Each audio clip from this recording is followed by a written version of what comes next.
Hebrews 9:27. And as it is appointed unto men once to die, but after this the judgment. You know what, higala, kini atong kinabuhi naglangkob kini sa mga gitawag nga mga appointments.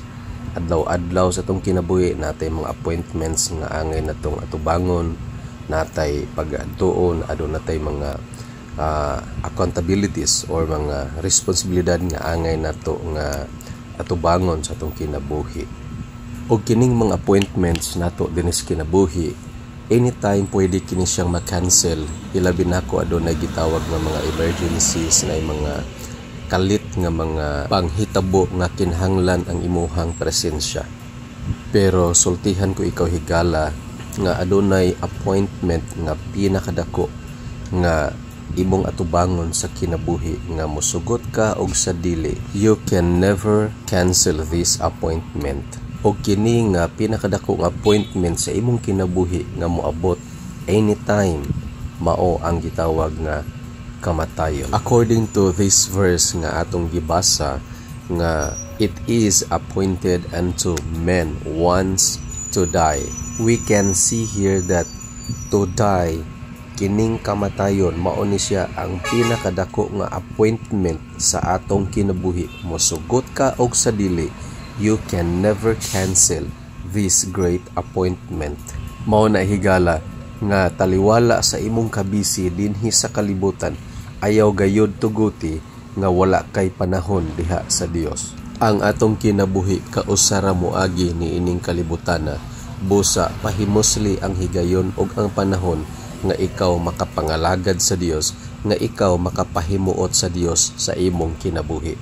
Serve God all your days. Kay maora kini ang pinakadako nga investment sa imong kinabuhi dinhi sa kalibutan, nga ikaw makaserbisyo sa Dios ug ang Dios mahimuot sa imong kinabuhi. Tungod kay at the end of the day, ikaw rapod ang mga tubang sa Dios ug ikaw rapod ang manubag sa imong kinabuhi.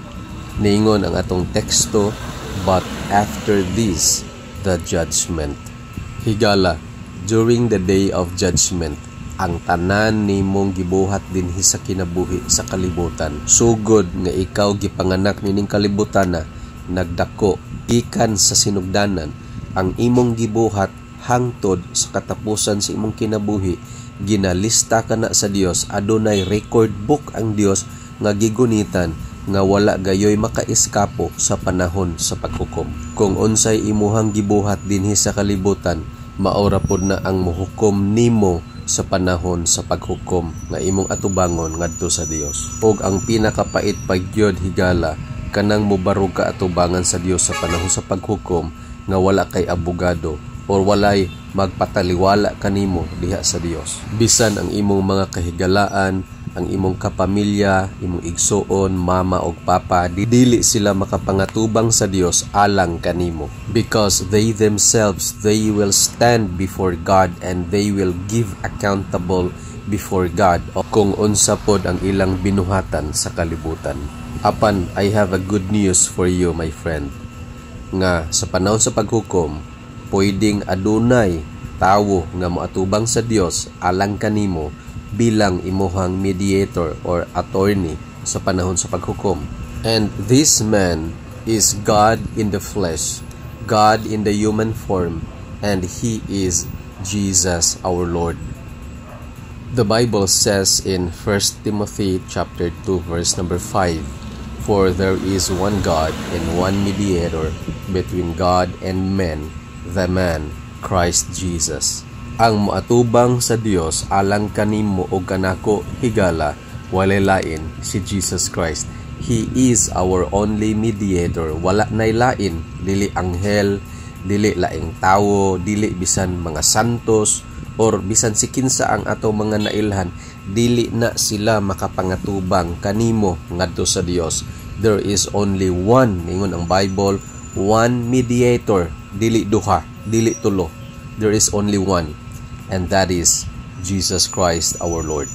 Mao na higala nga while you are still alive here on this planet, siguro agayod nga aduna ka nay relasyon kay Jesus Christ, kay pagkapait gayod nga moatubang ka sa Dios hukmanan nga walay moatubang alang kanimo, ikaw ra gyud ang mag-inusara, way mo dipinsa kanimo sa panahon sa paghukom.